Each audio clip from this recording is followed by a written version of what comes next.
There are no rules for boob checking. Just do whatever feels comfortable. The key is getting to know what normal feels like for you. All you need are your hands, your boobs, and some handy pointers. You can check anywhere, in the shower, on the sofa, even when you're getting dressed. Just make it part of your normal routine. Everybody has breast tissue, all genders, so we should all be checking. You spend more time with your body than anyone else, so you're the best person to know how your boobs usually feel. All boobs are different, and they'll naturally change throughout your life, even each month, so get to know their natural rhythm. Note anything that changes or seems unusual. If one area feels thicker or any new lumps appear, or if you notice a sudden change in size or shape. It's normal for boobs to hurt around your period, but if the pain is different or there more often, then get it checked out. Keep an eye out for changes to the skin, like dimpling or puckering, or any unexplained rashes or redness. And don't forget your nipples. Look to see if they've become pulled in, moved position, or changed shape, or if there's any crusting or liquid coming out. Make sure you're feeling everywhere there's breast tissue, not just your boobs, but right up to your collarbone and under your armpits too, in case there's any swelling. We recommend copping a feel once a month. And if you notice anything that doesn't feel normal, monitor it for a week and book an appointment with your doctor. Sign up for our handy reminders so you remember to check.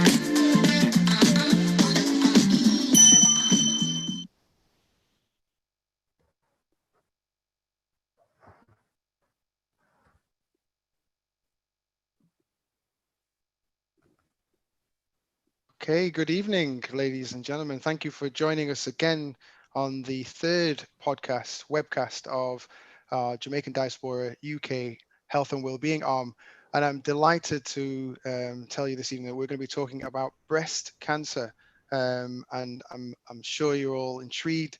I'm sure you're going to be educated and uplifted in this agenda that we have today. And obviously, we're bringing it to you in accordance with sponsorship of Victoria Mutual. They're on board our sponsors. So thank you very much for sponsoring this event today. And we have two great persons to speak on this. And I'm really excited to sort of introduce them today. First of all, we've got Rosemary Thompson, who's going to be talking to us. She's part of BME Cancer Communities, and she'll be talking to us about her journey as well. And you will have heard her on our first webcast launched on Windrush Day back in June. And we also have Charmaine Case, who's here to talk to us. She's a breast cancer specialist nurse, and she'll be talking to us about her journey also. And she's also the lead for Jamaican Nurses Association. So thank you both for coming this evening and talking to us about breast cancer. Firstly, Charmaine, thank you again for coming. Could you tell us a little bit about yourself, your background, and what's brought you to your particular position? Okay, so thank you for inviting me. I am a breast clinical nurse specialist. I've been doing that for 5 years. Prior to that, I worked on the symptomatic side. So when patients come in to their GP and get seen under the 2-week rule, they then go to clinic. So I was looking after and supporting patients then for 15 years. So within breast cancer, I've worked 20 years as a specialist, and then I worked at the Royal Marsden in Fulham and Sutton for 5 years. So a good while I've been nursing with breast cancer. It's a job I love. I love being there to support the patients. Patients come in and they're really frightened, and my role is to give them the information that gives them the power to feel that they're involved with their care.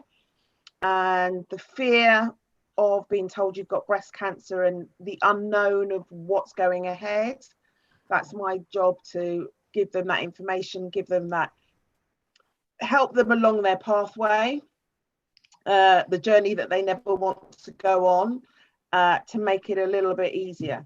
So nursing's my passion, breast cancer is my passion, and that's why I'm here. Thank you so much.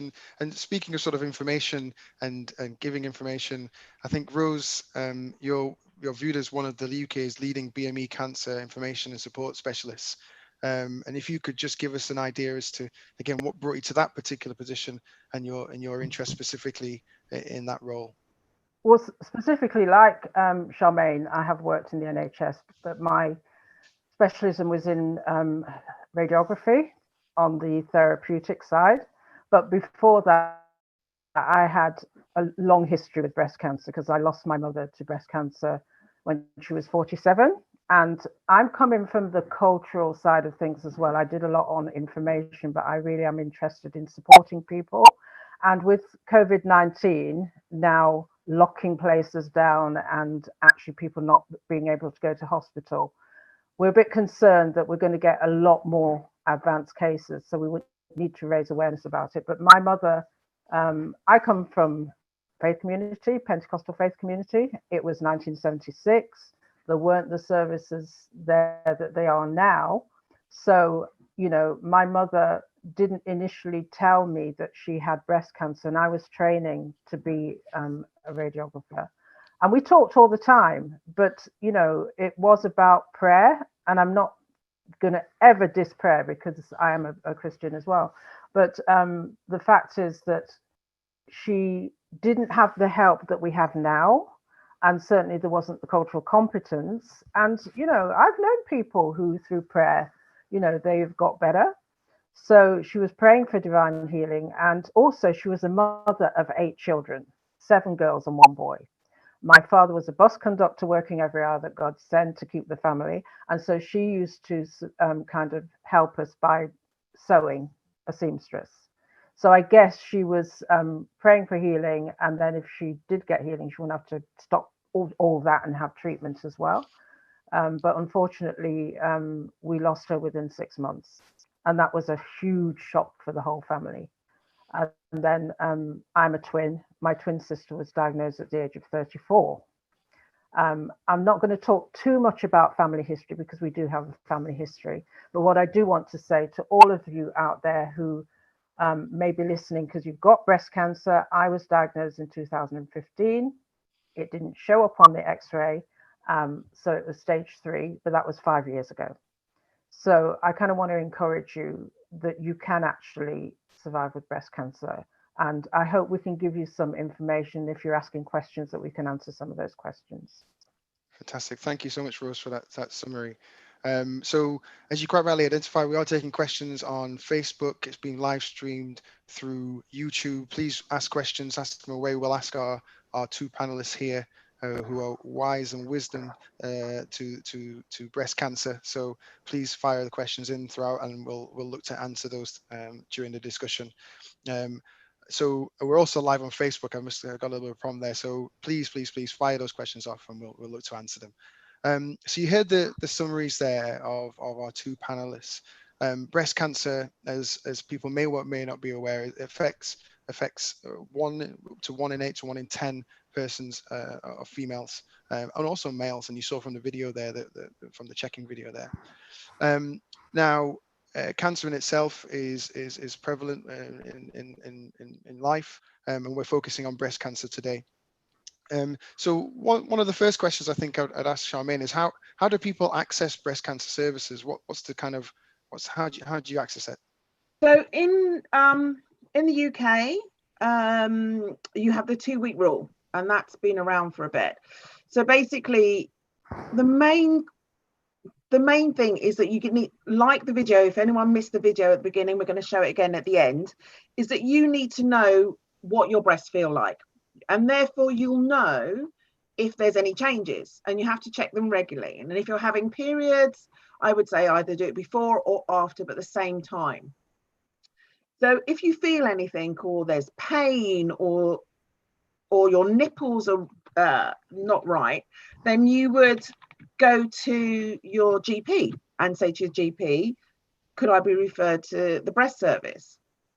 Now, the breast service works that you come, you see a clinician. If you're a certain age, you may get a mammogram. If you're not that age, if you're over 40, you'll get a mammogram. If you're under 40, you won't, but you'll have an ultrasound. And if you're over 40, you may get both. They assess if they can see something. If they see something they're slightly worried about, they'll do a biopsy. and then you'll come back for your results. Now, if you have a biopsy, it does not always mean that you've got breast cancer. There are so many other things that could be in your breast that are causing lumps, like cysts, fibroadenoma, which is a bit of fibrous tissue, and it could be absolutely nothing. And most lumps are nothing. But what we want is people to be aware of what's normal for them, so they go to the doctors in the first place. That's one way of entering breast cancer service. The second way is breast screening. So breast screening is a national service that we have been doing since the 70s, and it's from 50 to 71. And every 3 years you get a mammogram, and the hope is that we save lives by identifying breast cancer earlier before you even feel it. So those are the two ways that you get into breast cancer care. Thank you so much. And Rose, I don't know if you want to just add sort of your perspective on your journey at this moment in time, because you mentioned there that it wasn't sort of picked up or identified through your screening, I think. But if you could just touch on that. Yeah, it wasn't, and because of my experience, I'm actually chief executive and founder of BME. I call it BME. Cancer communities. It means Black and minority ethnic, but I think people need to put themselves in your place, particularly if you're a Black woman. You know, we still don't have hair loss services in the UK for Black women, and we're working on that. But you can talk about it. I'm sure Charmaine will agree with me here. You can talk about breast cancer, but when you have it, it's a different story. And I think most professionals would say that. And I've advocated for hundreds of people.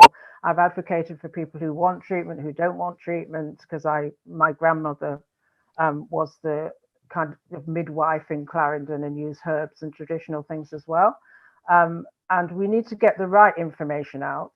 And we also need to understand that you have to take different perspectives when you're dealing with Black women, and remembering that Black men sometimes get it as well. And that, as I said, we're not going to go deeply into the family history thing. But one thing I do know from a 40-year history in cancer is that when you see a man that develops breast cancer, it's almost certain that they've got a family history. And you actually need to educate the rest of the family to be aware of it.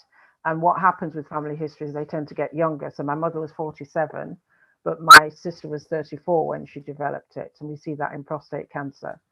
And so what happened was that I actually was out in the community because we were encouraging exercise. And we were doing exercise to reggae music. And we'd done it as part of a kind of heart disease program, cardiovascular disease, that were called Hearts and Minds. And I remember getting in afterwards, and sometimes, like Charmaine says, you can get symptoms around your period or around when you've exercised. And I always used to get that with sports bras anyway, because I was slightly bigger than I am now. And I was actually exhausted, because this is the other thing. We've got to kind of drill down to what the known causes of breast cancer are. And often, people talk about diet and we know that increasing alcohol actually increases the risk as well. But also lack of sleep. You've got to kind of be healthy in lots of ways. We don't want you to be stressed, but I was really tired. And I got this pain down the side of my breast. And I thought it was because I'd been doing the exercise. So I just took paracetamol, and then it went away. A week later, it came back with a vengeance. And it was almost like a burning sensation. So I knew, because my sister, and this is the thing in this country, we haven't had as many people. When my mother was diagnosed, she was the first person I ever knew that had breast cancer, in fact, had cancer. And we were hearing and we were believing at that time that Black people didn't get it. And the reason we didn't get it is because the majority of cancers are in people over 50, and we weren't over 50. So I called my family history nurse. I set up a appointment with my GP, and I was referred within a week. And it was the day because my twin sister's children are like my grandchildren, and my niece hadn't been able to take them anywhere. So I decided we were going to go down to Brighton on the train that day. And it was the day of my mammogram. And that was the day, August the 20th, actually, just passed, that I found out that not only did I have suspected breast cancer, because it was already in the glands. So what had happened was that, where, unfortunately for me, where the 3-centimeter tumor was, it was right on the edge of the mammogram. Because I know, I'm a radiographer, I know where they're expected to take and it was sitting between the breast tissue and the chest muscles, and it was high up and far back, right next to the glands. So it had had a chance to migrate down the breast and get into the glands. And I later found out it had gone into 7 glands and had to start treatment immediately. But I guess I'm doing this as well, David, just to let people know that having a bit of knowledge actually helps. And one of the things that we're going to be doing with BME Cancer Community shortly is an advocacy project. Just even with COVID-19, we've seen that when people have got somebody to advocate for them, and by that I mean somebody to go with you, to listen to what's happening, to explain things that maybe the health professionals can't, and when they understand your culture, it prolongs life, and it also helps people to actually survive who might not have. So we're going to prove that with a project. But for now, Sisters Against Cancer is my focus. We're getting calls from all over the country of people who've just been diagnosed in COVID who are really panicked because they're having to go into hospital for treatment. Yeah. Thank you for that. I mean, just to pick up on a couple of points that, I guess I want to diffuse any myth that, cancer doesn't affect everybody. It does. It affects black people, it affects white people, it affects everybody. And I think going back to that, it doesn't affect you if you're under 50. We know from studies that essentially compared with white people, breast cancer incidence rates are higher among black women who are younger than 60. So it is something that affects black people, and for that reason, the video that was highlighted right at the start in terms of checking yourself and copying a feel is quite right, and I think that's one of the things we should really take home. Charmaine, I think going back to you now, what are some of the anxieties or fears that exist in terms of people presenting to you for the first time with a potential diagnosis of breast cancer? Well, I think, as Rose indicated, that a lot of Black patients don't actually, I do a lot of teaching to the health professionals, and I bring patients along to that teaching. And one of my patients, Della, who's happy for me to talk about her because she works with breast cancer, she used to work with Breast Cancer Care, Breast Cancer Now it's called. She will always say, I can't have breast cancer, I'm Black. It's all white people on the leaflets, it's all white people on everything you see, it's all white people. And so she is actually from Nigeria, and she has advocated, like Rosa said, for other African patients because she knows their culture. So I sort of team patients up together, sort of to buddy them so that they feel they're not alone. And also she's been back to Nigeria to explain to them about it. Now, like Rose said, she knew her family history, but I know of many people who don't know their family history because people didn't talk about cancer back in the day, or they knew it was cancer, but you didn't hear it was a cancer. He died of a heart attack, or he died of this, or she died of that. And so it's about the younger ones asking what's going on, asking the real impossible questions that you have to, in our generation, we were heard but not spoken about. So we were not allowed to speak to our elders about stuff, but you need to speak to your elders. And that's really important. And I had a patient who was a very young breast cancer patient whose mother had died of breast cancer, but she had not been told by her grandmother that her mother had died of breast cancer. She was told her mother had a heart attack. So she was 28. Her mother had died at 35. Her decision about the rest of her treatment, because she didn't know her mum had breast cancer, she didn't have as much treatment as she should have had because she wanted children. And if you take tablets, you can't have children for a certain length of time. She got secondary disease. Even then, when she got a secondary disease, her grandmother still did not tell her that her mother died of breast cancer and that she actually had breast cancer. So it was in Jamaica, and we heard through her aunt in the end. And she was so upset because she said if she'd known at the beginning, she would have gone for every treatment. I don't know if it would have made a difference, but that bit of information was denied her, and she didn't have all the information on the table to let her know and make those informed choices. Because if you've got that information and you think, actually, I don't really care, I'm still going to not take the tablets, that's fine. But if you didn't have that information in the first place, you know, it's really difficult to make that judgment it's call, important. It's important. Family history is important to know what's going on. Patients come and they feel, I haven't got anything. I'm coming because my mum made me come or my sister made me come. And then they are totally devastated when you do tell them. And we try to hint and we say, come with somebody. But some people still have this, and you will wish and you'll want not to have breast cancer, because if you've not been touched by it or never seen anyone with it, all you think about is cancer and death. You don't. And I say to my patients, look, you only hear bad news about breast cancer. You do not hear of the millions of women who are absolutely fine.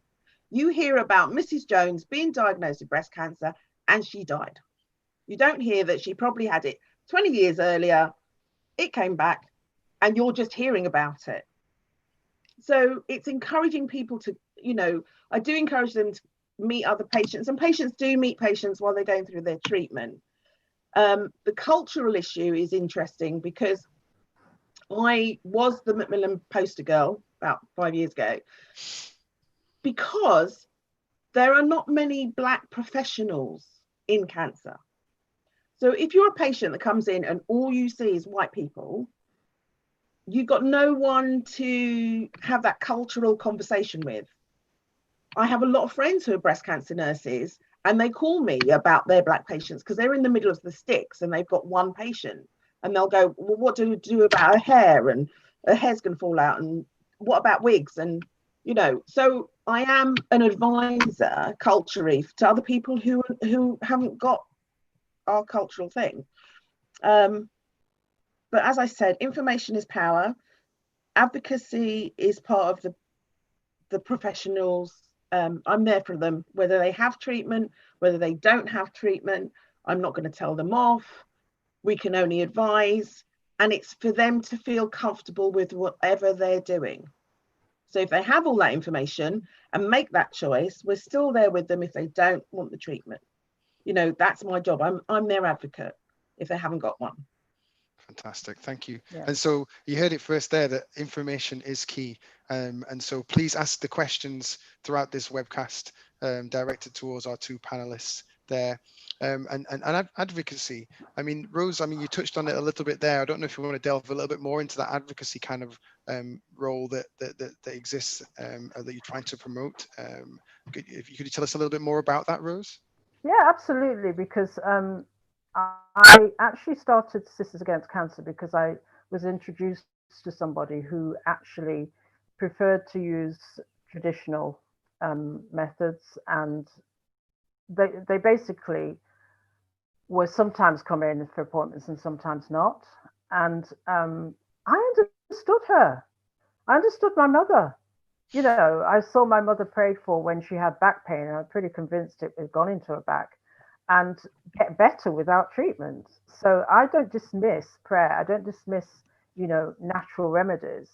I just want people to have the accurate, up-to-date evidence, both from the patient side and from, the kind of conventional side as well. And I'm very keen to see, there's a new qualification that people are actually beginning to get now in the UK, because we used to call it complementary therapy, but we tend to call it integrated medicine in the NHS, where you're combining something that is natural with something that, is conventional. But in actual fact, even the natural things have got things in them.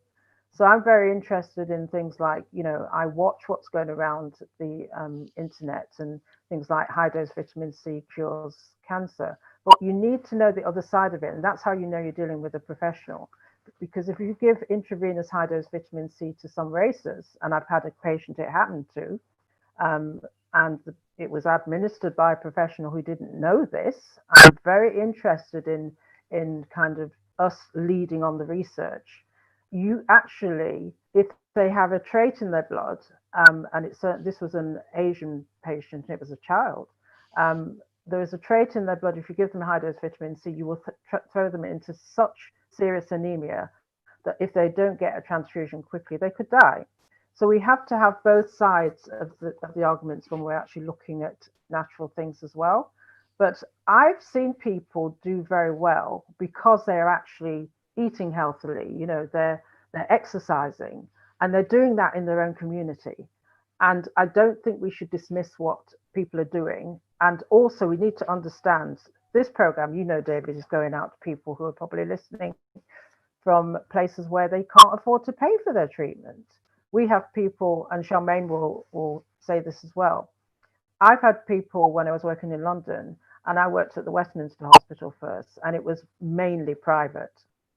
And one of the reasons why I think it has to be a fair system for everybody was, I remember as a young radiographer, somebody coming over from another country, because we used to take lots of patients from Saudi Emirates and, you know, also Greece and Europe, and, you know, we had a lot of Australian. We had a diverse workforce, so there was different languages there. But I remember being asked to accompany somebody who had run out of money and was being told that they couldn't have any more treatment. We need to understand that the NHS is very unique in that, you know, it's free at the point of delivery, and that there are people in this country even who may not be entitled to it, and sometimes they're just dressed and sent home. We try to do our best, but now they're clamping down on it. And we need to understand also that the Windrush scandal actually wasn't a great thing for patients either, because if people were not registered here, then they were told they couldn't have treatment. And I actually raised that when it happened to the gentleman in prostate cancer. I raised it at a National Voices conference when the government was then, it came out in the news the following week. So sometimes in some countries, people have no other option than to use what they feel will work for them. So we need to understand that, and I want to see that change. But actually, coming out of that work, in some Caribbean countries, we have some of the faith groups who've set up hospitals. And I know that my neighbor, she came from Guyana, and it wasn't breast cancer, but a young relative had cancer and was not wanting treatment. And again, like my mother, was praying and everything, but didn't want any conventional treatment. But she was able to take them to the faith group hospital, where I believe they had medical herbalists who can actually, they study medicine, but they also study plants, you know, botany and stuff. And so they can actually see what's in the conventional medicine, see what's in the plants, and actually prescribe doses that could, because we sometimes get that the very thing, a lot of these drugs and things actually come from plants, and we need to do a lot more to actually look at that. And actually, one of the studies that I looked at when I was, because I did head up the national black and ethnic work at a charity called Cancer Backup that was started by a Chinese endocrinologist who was a patient. And one of the studies I looked at was a study on, it was a drug therapy for breast cancer. But when they added in evening primrose oil, it actually boosted the efficiency of the drug. So if you could do that, you could perhaps reduce the drug and use the natural thing with it. That's my interest in all this. So I would like to see a lot more kind of research on that, because the world is doing it. The UK really is, I think, behind with that. Sure. So I think it's a two-pronged attack, isn't it? Looking at what sort of work we currently or what kind of drugs we currently utilize to try and treat cancer. We'll come on to treatment a bit early, but we'll come back to that in just a second. Now, a couple of questions are coming through, so I think there's now probably an ample time to sort of to try and answer them. One of the first questions is breast cancer hereditary? Yeah. Do you want to go? Or yeah. So yes, breast cancer can be hereditary. The majority isn't. The majority is just chance. About 80% is just chance, just happens. However, and this is where we talk about knowing what happened to your mother, what happened to your grandmother, what happened to your aunties. If you've got a whole family full of women who've got breast cancer, but usually under the age of 35 or 40, keeps changing, there is a reason that there is an indication that maybe you need to be referred to the genetic team, and the genetic team will do a family tree with you. So they'll find out whether your mother, aunt, cousin, first cousin, second cousin, grandfather, granddad, grandmother had any cancer. Breast family history sometimes goes with ovarian. Another big group who have a family history is the Ashkenazi Jews. And what is quite interesting, when people are doing this DNA find your family thing, they are finding that Rosie's is very interesting, but they are finding very interesting. They are finding things that they didn't know. So it is good to find out about your family history. And as I mentioned before, the young girl that I had whose mum had died, but she didn't know she had breast cancer, that would have definitely pushed us more into family history and can affect your treatments. But if you're in that 5 to 10%, yes, your chances of having breast cancer are higher. But if you're just in the 80%, it could be you could be the only one in your family that's ever had it, as long as you know your family history. And I think that boils back down to the point you were talking about there earlier, Charmaine, about knowing your family history and be able to share that information amongst family members without holding that information back. So it's really important to ask those questions of your family, even if you're without the answer at the time of your consultation, going back to your relatives, going back to your family and asking those questions, poking and prodding, because it will undoubtedly not only help you in that particular situation, but it will also help them going down the line. If there is this preponderance, cousins, anybody, everybody. So that's it. Anything else you want us to add there, Rose? Well, I've got a family history, and now it is what I knew was my mother had it, and then my twin sister had it. At the age, mother 47, twin sister 34. She did live longer, but the GP missed when it recurred, so she died when she was 45. Then my other sister got it at the age of 42. She survived for 13 years, but again, there were some things that didn't happen along the way, and she didn't have some of the treatment, and she wasn't spotted when it came back, and we lost her in 2018. And I know people can survive, and it's really frustrating for me when other professionals who don't understand that black women in this country are getting breast cancer out of all the ethnic groups on average at the age of 50.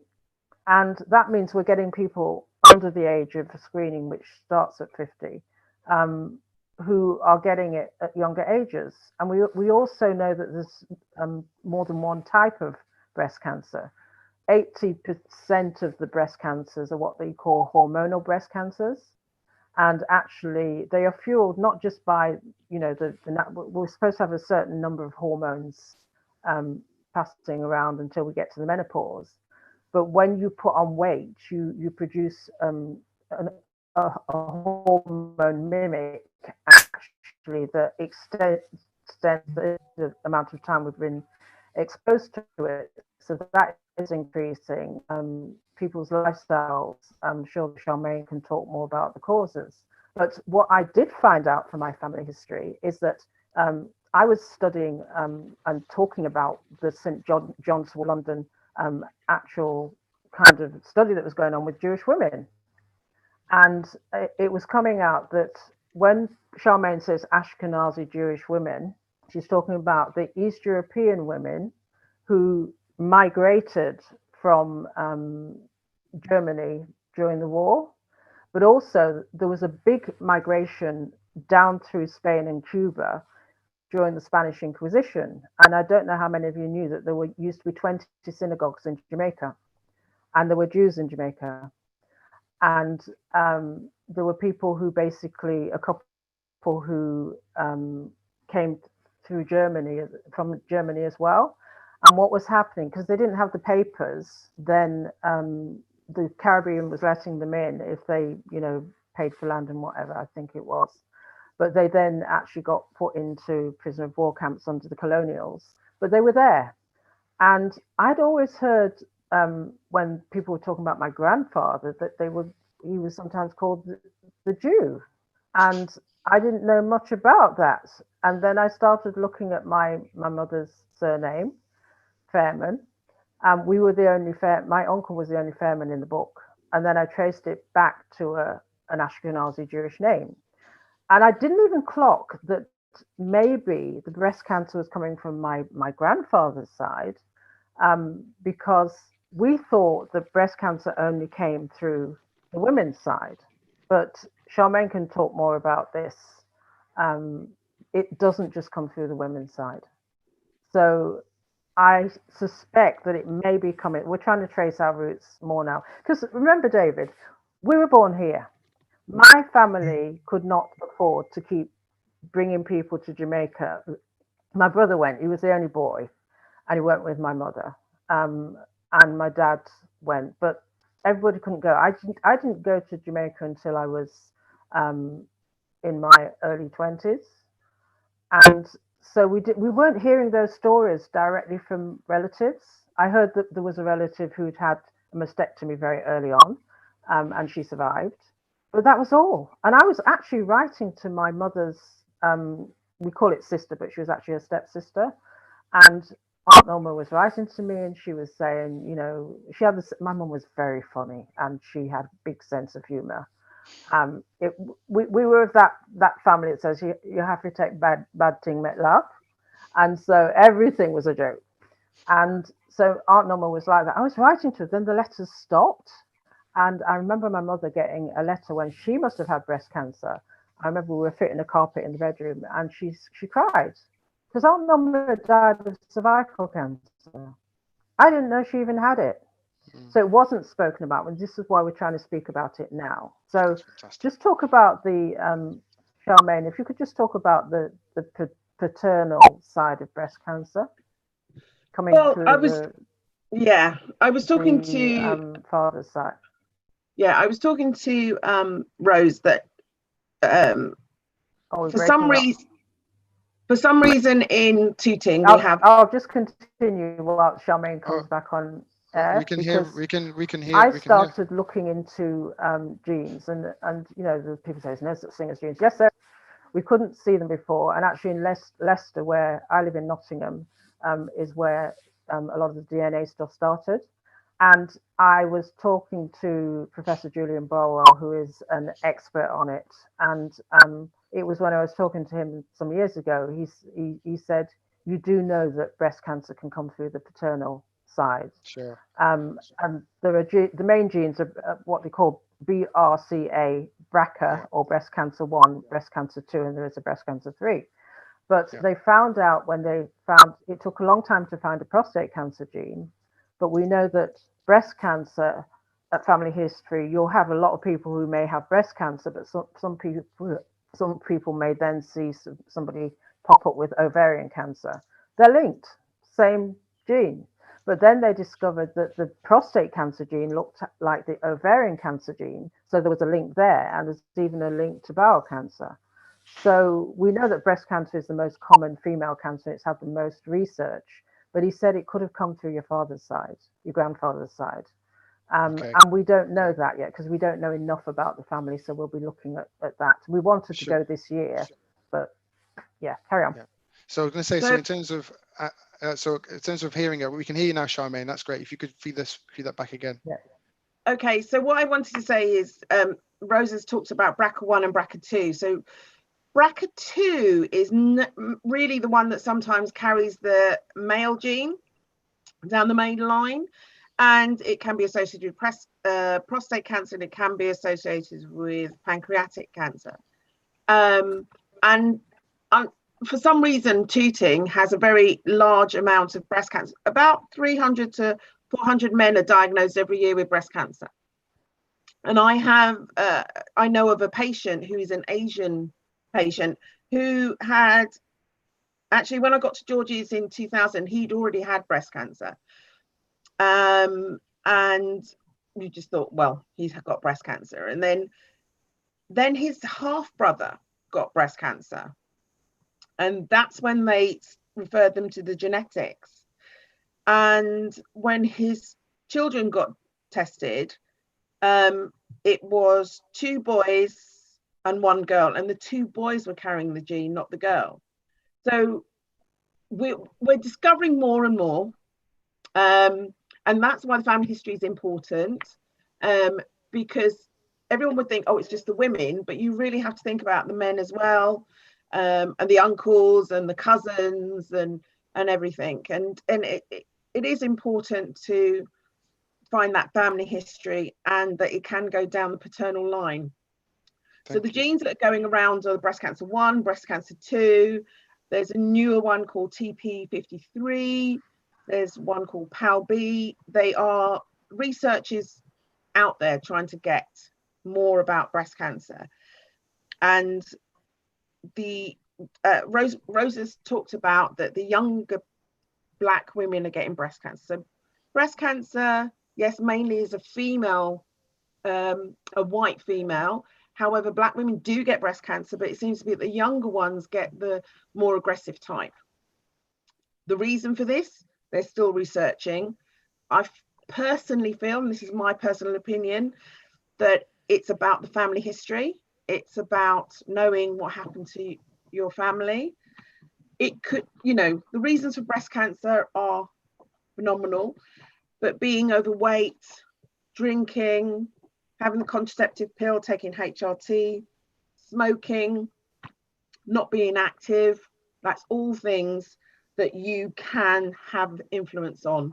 And I think when people get breast cancer, the social, economic, what's happening in their life, can they only afford money for fast food, or can they have proper healthy food? Can they exercise? Are they too busy with the children to even think about themselves? This is all factors which has an influence. And as a community, we've talked about advocacy, we've talked about having support. If there's more support out there and they're seen as visible support, they'll come and they'll get the help to help them get them through the treatment. Fantastic. So I too have picked up the DNA sample kit and tried to research my background. I'm 0.7% Ashkenazi Jew. So I'm going to start copping a feel as well. I'll start checking myself out, definitely on a not daily basis, but a monthly basis, like we should all, men and women, because obviously, as you said, men are affected, and obviously women to a greater degree. And I think one of the questions, oh, go on, you're going to say, Charmaine? I was going to say, I was talking about Tooting having a lot of male patients. So I had a patient who, it must be about 10 years ago, he got breast cancer. And he went into a depression. And his wife kept coming to me again, I don't know what to do with him, and blah, blah, blah. And we'd done the count, he wouldn't go to counsellor and blah, blah. But 5 years later, he got prostate cancer. He skipped into me going, I've got a male cancer. Because the main thing about the breast cancer was he didn't know anybody else who'd had it. He doesn't see it on the news. And he did get breast cancer, but it was a watch and wait. So that means we just kept an eye on him about the prostate. But he was, I'm a man again. He really felt that having breast cancer meant that he wasn't a man. There's a big stigma to him. Absolutely. And it affected his love life and everything.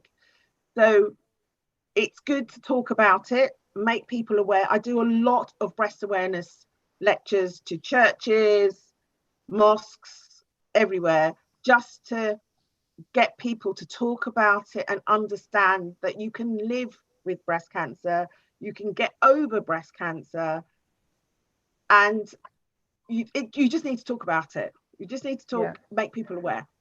I think, yeah, Can this is I part of the. just? Oh, go Yeah. ahead. Sorry, Rose. Sorry, This is sorry, part of David. the reason of having this conversation today. You know, Breast Care Awareness Month is in October, obviously, but we need to be talking about this every month, All really, year round. all year round. Yeah. So it's And fantastic to have those conversations. So yeah, Rose, go in. Sorry. yeah, I was just going to ask Charmaine something because I was working on the helpline when all that stuff came out about HRT and breast cancer, and Mhm. later on, the research said, it was a big scare and that the research was flawed.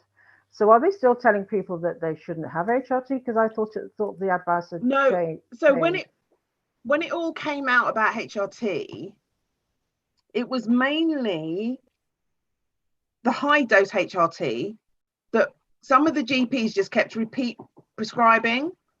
Okay. So I would say within the last 15 years, most of the HRT is a low dose HRT. And we do put patients back on breast cancer. If they're estrogen positive and their cancer likes estrogen, they have tablets and we take them off the HRT. But obviously, if they turn into the wild woman of Borneo and the husbands are saying, please put her on something, we give them a low dose, but we're monitoring them. Yeah. HRT, you will find that most professionals still don't like HRT. Yeah. But we know it's a lower dose. It's not very much lower dose than it used to be. And it's obviously not advised for people with family history who've got a hormonal breast cancer. People used to ask me if they could take soya because we know that women in the East, for example, have lower rates of breast cancer, and we think it's because of the phytoestrogens in the soya. And what that was preventing was those bad hormones actually getting in to increase the risk. But there's a lot more research that we need to do globally, not just in one place. But one thing I would say is that breast cancer increases with age. And I've got a slide here that I did some years ago, so it may have changed. But up to the age of 25, it's 1 in 15,000. So that's very rare. Unless you've got family history. The youngest I've had is 28. Up to 30, 1 in 1,900. Up to the age of 40, 1 in 200. That's when it really starts to change. This is the risk, basically. Up to 50, 1 in 50 women. So once you hit the menopause, which is around 50, the rate increases. And then up to 60, 1 in 23. Up to 70, 1 in 15 women will be. And a lot of them, they may have slower growing, but there's also a different type of breast cancer that is called the non-hormonal, which is the triple negative breast cancer, or they used to call it basal cell. Now, this is not fueled by hormones. This we've just discovered can be a family history. Yeah. And actually, we see it more. Nottingham has a very good reputation for researching breast cancer. In fact, there's something called the Nottingham Prognostic Index. And I spoke to one of the specialists, and his registrar had been over to Nigeria.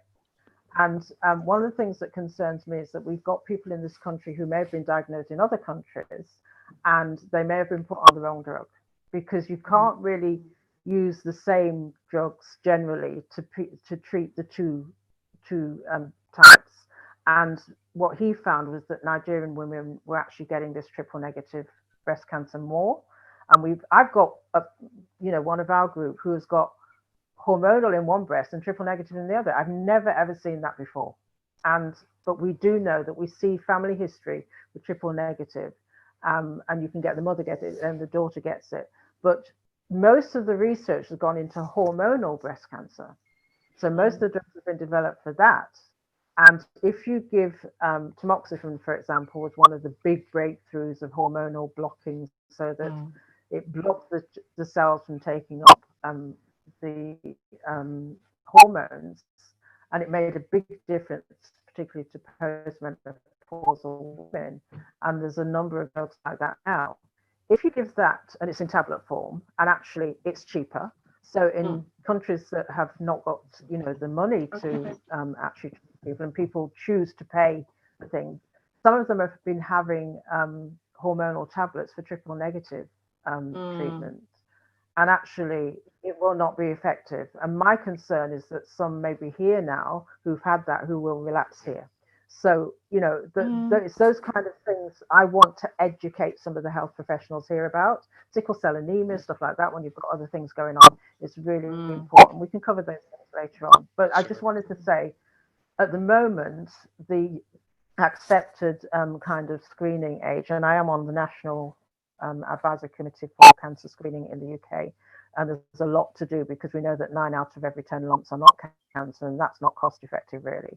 I believe there will be changes, there will be personalized medicine and whatever, but that's another topic.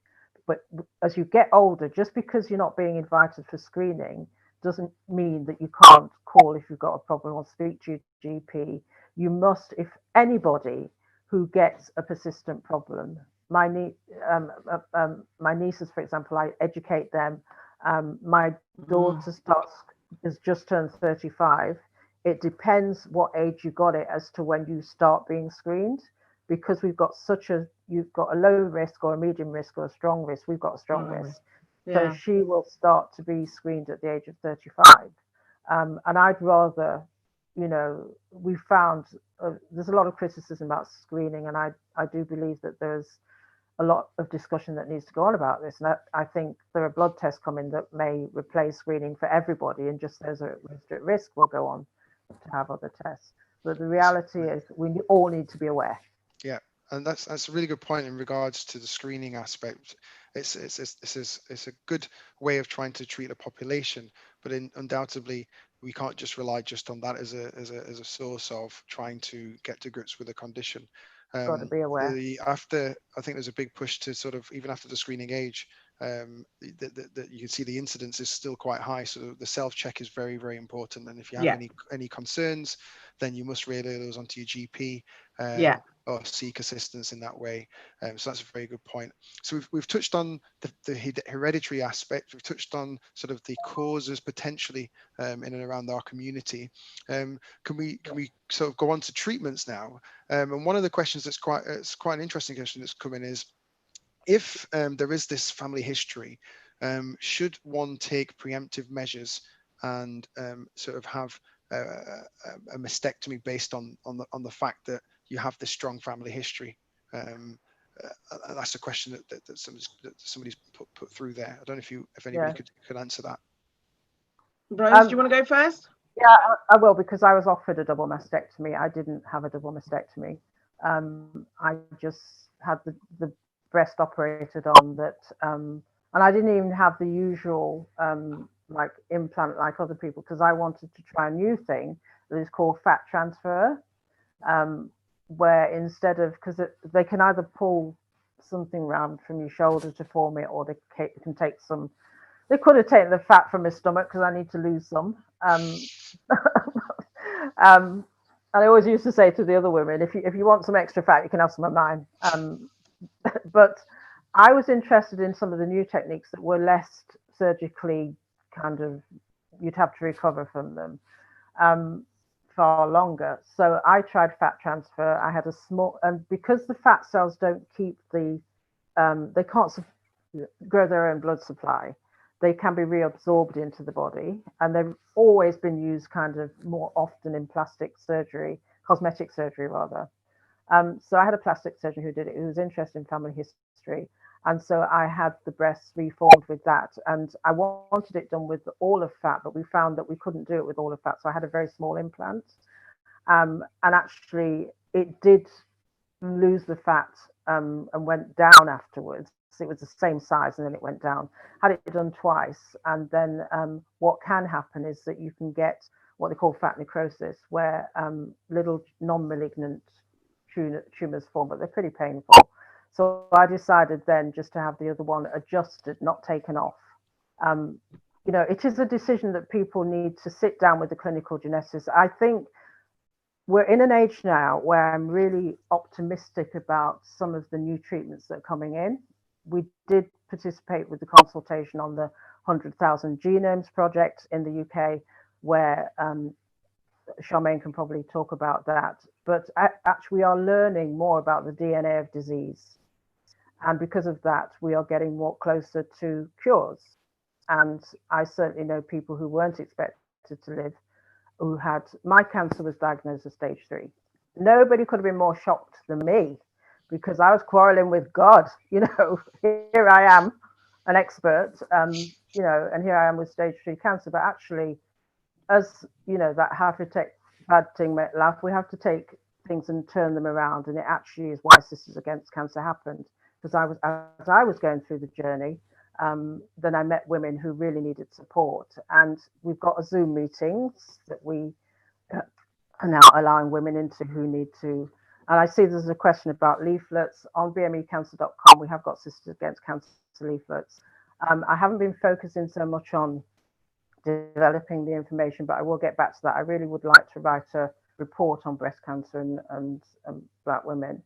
But the help is out there, but it's not necessarily culturally competent. We are. Fantastic. And anything to sort of add on that, Charmaine? The thing about if you have a genetic, you've got a proven genetic BRCA1, BRCA2, or anything else, TP53, the standard practice now is that you are seen by the genetic team, you're seen by the counsellors of the genetic team, because taking a decision for having both off has implications of how old you are.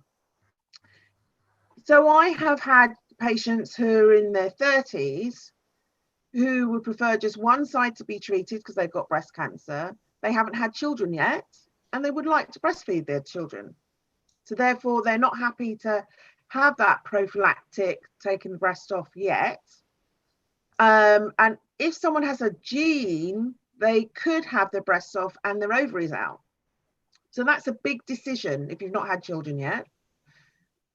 And I've had families where they actually know that there's a gene. One has done something about it and one hasn't. She's put her head in the sand because she says, if it happens, it happens, and I'll deal with it then. So it's very much a personal choice.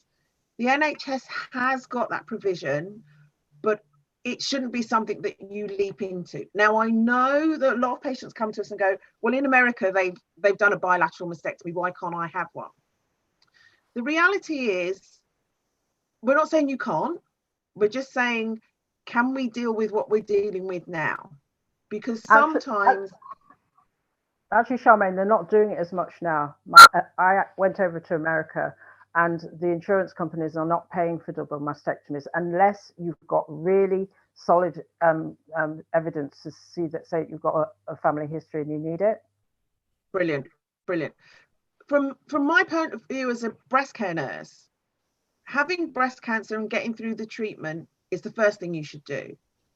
The other breasts can be done later, because what I have seen happen is that the breast with the cancer is fine, but the other breast that they've taken off and done a reconstruction has got an infection. So that has delayed the next step, which was the chemotherapy, by 3 months. That's a long time. We could have started the treatment. So everything has to be measured. However, there is a fast track. If someone comes in with a very rare cancer, or we're worried that it may be family history, they do genetic testing really quickly, so that maybe even by the time she has her surgery, she could have a bilateral mastectomy, but she still get counselled, or they might swap the treatment and do the chemo first, so then she has time to get used to the idea that she may need a bilateral mastectomy. Yeah, and I think part of the thing here is that the perception may well be that it's done more often than not, because you've got when you hear in the news of, say, Angelina Jolie, who had a double mastectomy. It's over a good couple of years now, but I think that's the perception, and I think that's probably people look at that and say that that's something that's done. And I just wanted to flip the question a little bit here. Are there any support services that exist for people who have had a double mastectomy and then realize actually they want to have there's a source of regret, or there's a support that exists after having the mastectomy? Is there anything that exists in the NHS for that, or the breast cancer team? The breast cancer team, and the we do have counsellors that are attached to the team. But generally it's the breast care nurse that nurtures them through, but it can happen 5-10 years later. So Yeah, there are support groups out there that will take them all along the way, because it depends what's happening in their life at the time. And a lot of people will say, look, I just need to get on with it. I want to get out of my body. I want to make sure it's gone. And then realize, or have a epiphany 5 years later when something else happens that might trigger it. And so the support teams are there. The support groups are around. Finding them, depends where you are. One of the things I want to say about that is, I can speak from my own perspective. I'm not afraid to say that my breasts were one of my best features. And so to have them operated on was actually a big deal, particularly as I was going to lose the nipple. And I did recur in 2018. It went into my spine. But it was just one dose of radiotherapy, and I went on to immunotherapy. But I couldn't not get the breast the same size. And I didn't think that would bother me, because the fat cells kept on being reabsorbed. And in the end, I thought, well, I wanted my breast to be a bit smaller anyway, because I was quite well endowed. And I wanted to be able to close my jacket, basically. So and sometimes you're bigger on top and you're small, and the clothes don't work. So I did ask, and actually, because I had recurred, normally Charmaine will see people there, but actually I see them long after. There's a body image thing. You can't get back in contact with the breast cancer nurse. You don't have the same one. But I actually did make an inquiry through my medical oncologist. I said, if things are okay, then I would like this other one reduced, because the clothes look like they hang on wrong, basically. So I just said, and I had to come off the treatment for 4 weeks before and 4 weeks after. That was my risk. That was my choice. The main thing is you need informed choice. And what we're finding, and my oncologist said to me, that actually and he's Indian, and he says, and he's worked in America, he's worked in India, and he says, I really feel that there's a lot of people, even though we're trying to explain things, that they don't fully understand it. So you do need that person in between, and that's what we are. And not just myself, but the other women are learning to be advocates now, and we're going to be training people to do that. And the support group is, I can see some of the Sisters Against Cancer online, and I can see some of the questions. Somebody's asking about what causes cancer. We can do that another time for general cancers. But that is such, and we laugh. When they come in, I say, if you think we're going to sit down here and talk about cancer all the time, that's not support. I'm going to teach you how to, and you're going to teach me. I'm a professional. I knew everything about it, but the one thing I needed when I got breast cancer myself was to talk to somebody who was a bit ahead of me. And I don't mean 10 years before. I knew that from my sisters. But one of the things that did help, most breast cancers lumps are painless. But my sister, who passed in 2018, she didn't have a painless lump. She had, Charmaine will explain this, what they call DCIS, when it gets into the milk duct. And that's what you're looking for in the mammogram, because you get little white dots of calcium.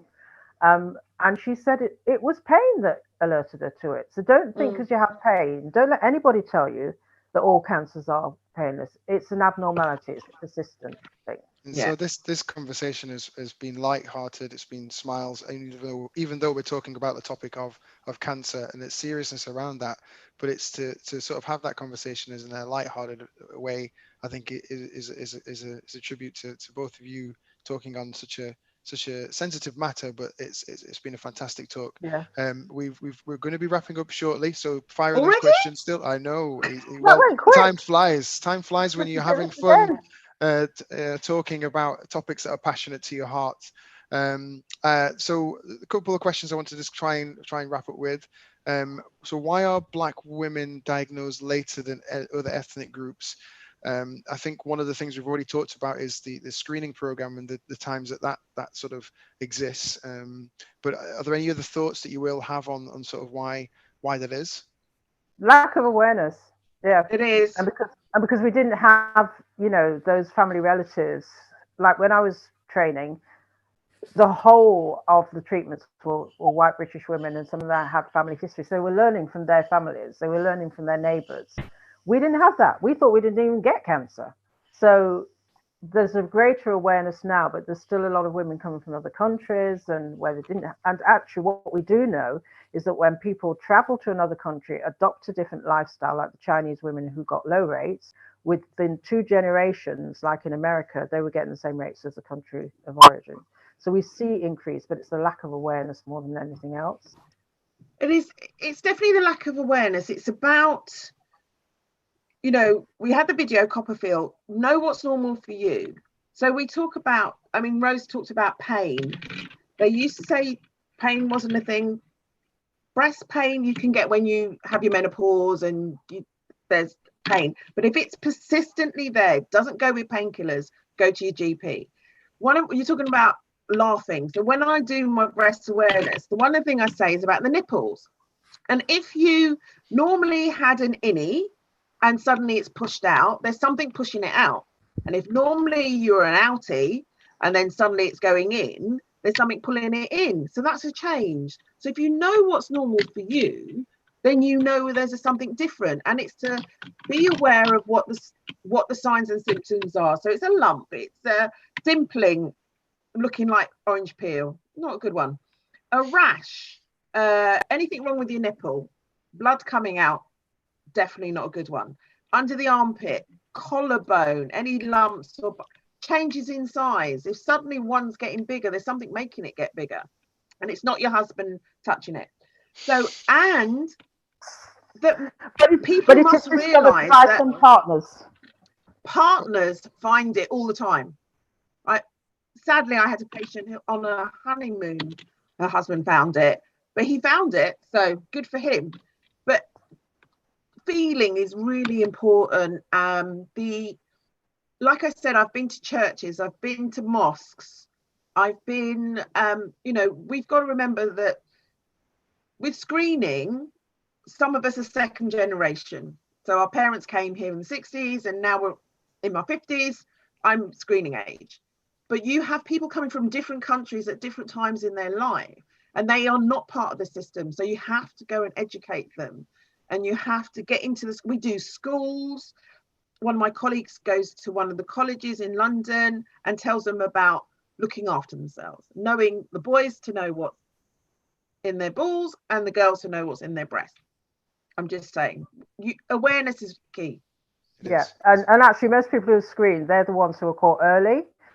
And I know that even people I know, don't want screening because the statistics aren't great, 9 out of 10 not being lumps for researchers. But the reality is that we do know that those that are found tend to be earlier. Definitely. And you don't want a late diagnosis of breast cancer. My mother had it and she died within 6 months. And I like to focus on how many people live. About 80% of women in this country who have an early stage cancer are still alive 10 years later. And even it was assumed that, I might not be around for 2 to 3 years. Well, it's 5 years later. The treatments have changed. I'm on immunotherapy. It's tablets. It's not infusion, but it has got side effects. It makes my immunity quite low. But I want to thank the African women who gave me this. This is one of the things I use. You notice when you're on camera, you're going the wrong way. Yeah, your left is your right and your right is the left. Yeah. And I made it slightly brown. And they use this in Africa to teach women to breastfeed.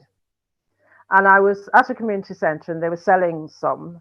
And I said, can you do me one so that I can stick a thing in it so that when people feel it, they can feel lumps. And it's simple things like this, as we said, partners can feel it. But actually, if you get used to when you're having a shower, when you're creaming your body, when you're creaming the ashiness away, just take your fingers and go in, some people do it in a grid, and go right up into your armpit, feel above there, because these are the glands that protect the breast.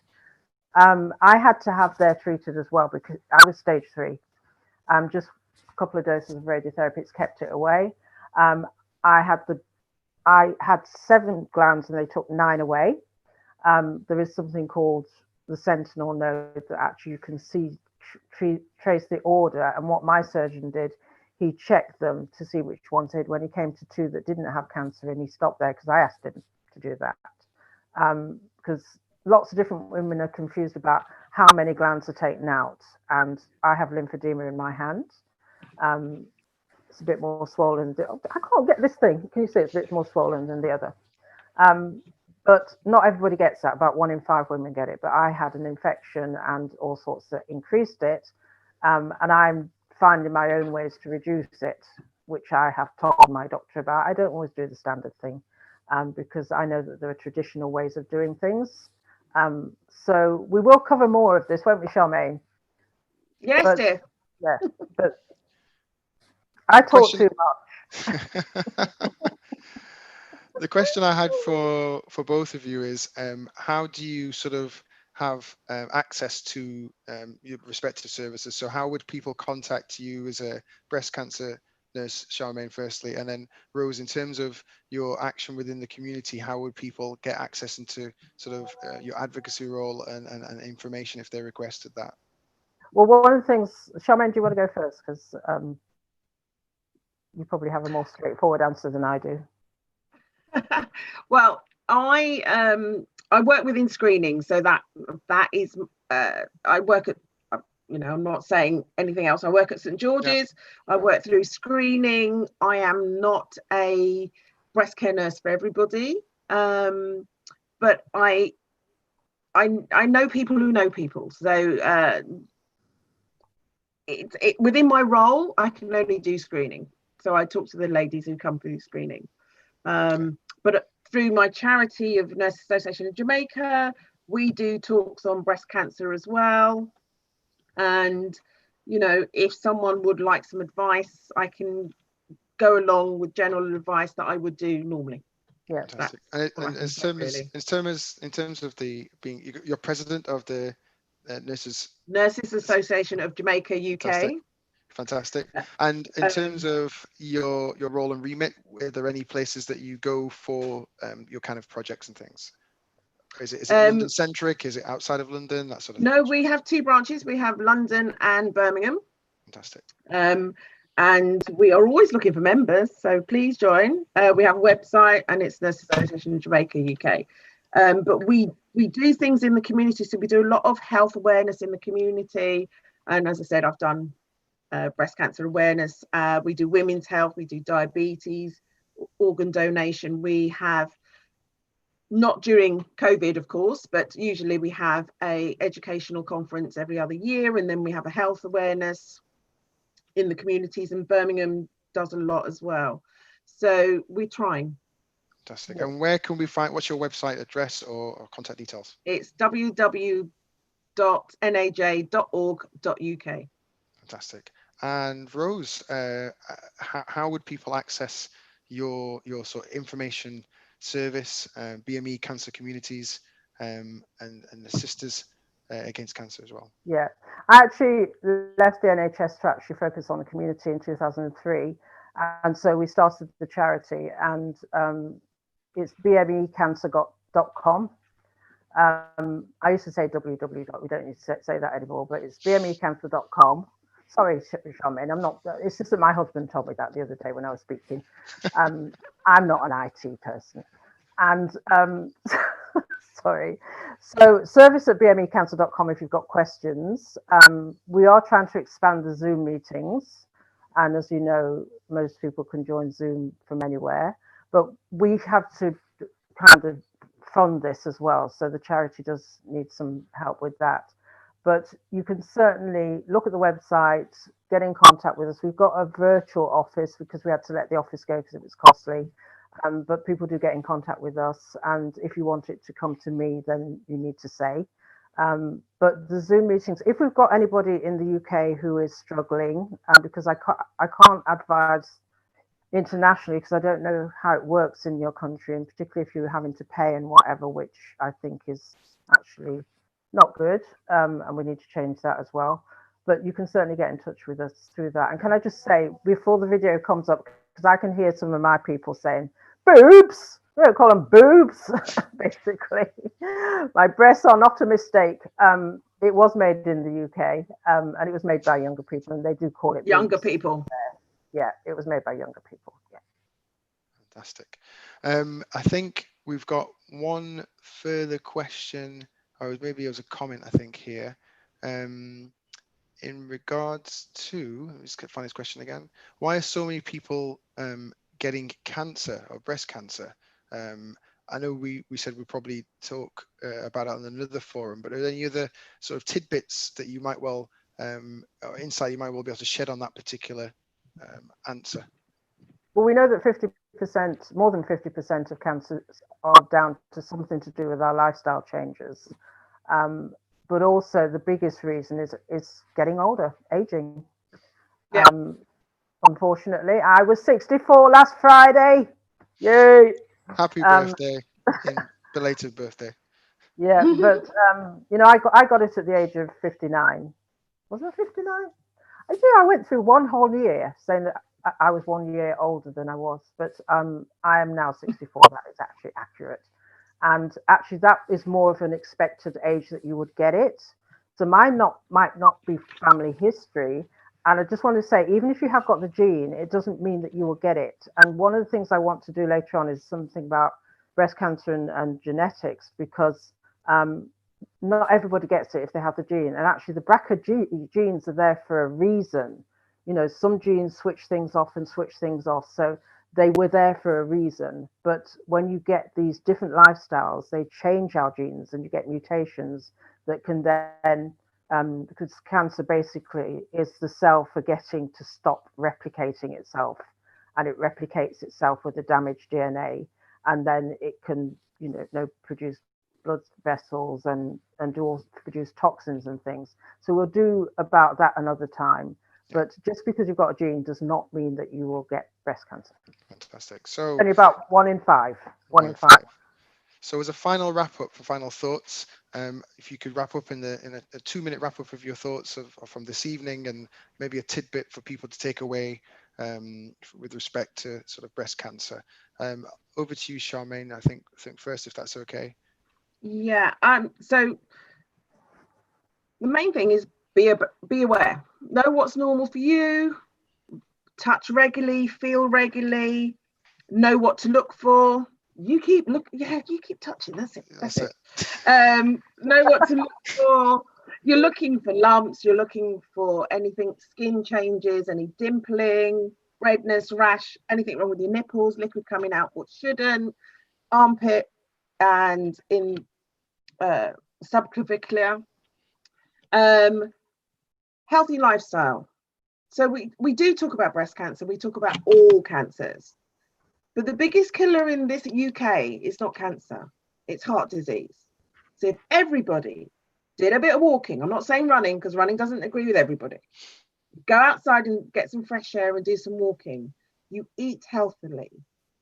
Lower your alcohol intake. I'm a nurse. We shouldn't drink.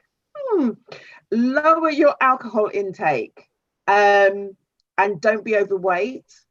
Then you are having a better lifestyle. Nothing in excess. Anything in excess. Stop smoking. Forgot that one. Stop smoking. Nothing in excess. But enjoy. Life is for living.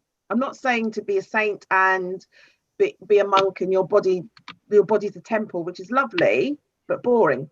So just everything in moderation. But regarding breast cancer, be aware, know what's normal for you, and know your family history. That is the other key thing, I think, especially for the Black community. Know what auntie so-and-so really died of, not just that one. And write it down. Yeah. Yes, of course. Yeah. The family tree. Fantastic. Thank Thank you. you. Can I just say, David, there's a lot of focus on diet. When we're talking about lifestyle, we're not just talking about diet. I've had people who stopped eating this, stopped eating that, and even with a relative who ended up almost anorexic, and people advising them who really are not nutritionists, they're not cancer experts. You know, I have advised people who have died because of that, and actually it is getting to the point now where the families are so distressed by that they may well sue if somebody advises somebody, you know, badly. So you should get 2 points to every advice. And actually, it's not just some cancers grow because they need a rich blood supply. Kidney cancer does. Some, like breast cancer and prostate cancer, it's about, you know, estrogen and testosterone and things like that. We'll cover prostate cancer and yeah. But so it's not just about diet. You've got to get exercise because that boosts your immune system. Actually, my nutritionist says we're not talking about boost, we're talking about support the immune system, because if the immune system is too active, it can cause autoimmune diseases that attack the body. So we'll cover some of these other things, but common sense. I used to run a drop-in center, and I've had relatives come in and say, with a pile of stuff that they want their relative to do because they've got that cancer, and the relative don't want to do that. It's informed consent. I've had one man who's gone off in a caravan somewhere to get, because he didn't want to be near his sister because she was researching everything, mistletoe and everything. He didn't want to do that. He wanted conventional treatment. So always remember, people come to me and say, you shouldn't have sugar, you shouldn't do this, you shouldn't. You know, I was the baker in our house. My dad, you know, made cane and took, you know, grandmother took the blocks to whatever. And I'm not so much into sugar anyway, because sometimes when you have the treatment, you don't feel like it anyway. Your body tells you what you want. And actually, I just say to people, you've got to really, your well-being's got to be good. So if you're cutting out everything, when you start treatment, it's not the time to diet. No, no, definitely not. No. But you can get fitter after, and we do that together. You know, I may well do a Zoom meeting because we were doing some regular aerobic stuff online as well. But I mash up my knee running 5K runs. I've had 2 cartilage operations and I had to have steroid injections, and now it's playing up now that it's getting cool. I don't mind running, but there are easier ways to get exercise, and you don't feel like running when you're going through cancer treatment. I can tell you that. For sure. Well, thank you. The walking's just as good. Yeah, just stand up. You know, if one more thing. Yeah. That's it. One, Charmaine. Information. That's what I was going to say. Information is ignorance key. Is not bliss. Yeah. Information is power, is what I usually say. Having all that information to have an informed choice about what you want to do, whether you want treatment, don't want treatment, and that you know the consequences of whatever you do. So you've got all that information there. Information. Yeah. Oh, fantastic. So information, a little bit of indulgence, and less ignorance. 3 I's. Is that what we're going for? Fantastic. Could be. Thank you guys so much for taking part in tonight's festivities and talking about breast cancer awareness. I think we've touched on all of the sort of facets of breast care, breast cancer, and coping strategies as well. And I'd just like to really thank Charmaine Case for coming this evening, who is president of the Jamaica Nurses Association UK, for Rosemary Thompson to talk to this evening, who is lead for BME Cancer Communities and an advocate for breast cancer. I'm so happy that we've had this discussion, and hopefully we can talk about this every month. And you know, we need to have these discussions every month. Health is wealth, and we need to talk about it, and that's essentially it.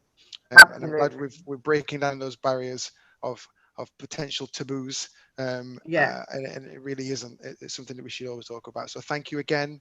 And I think in closing, I'd just like to thank the Jamaica Diaspora UK Health and Wellbeing arm for hosting this event. Sophia Ramchand for hosting and helping. And yes, thanks, Sophia. So hopefully still on the line there. And Kevin Brown for being there too. So and on the whole board as well. So I think it goes without saying we're going to end with a video. Hopefully that will be in our role play in the next couple of seconds or so to sort of just summarize our discussion this evening. But thank you again.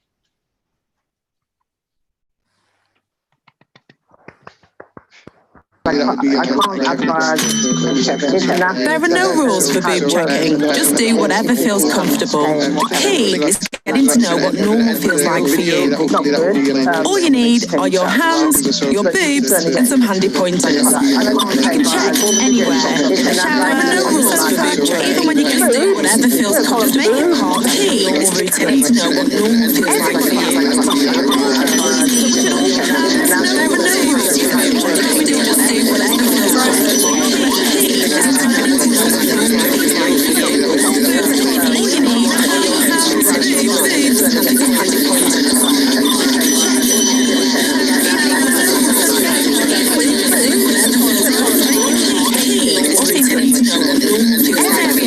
thicker or any new lumps appear, or if you notice a sudden change in size or shape.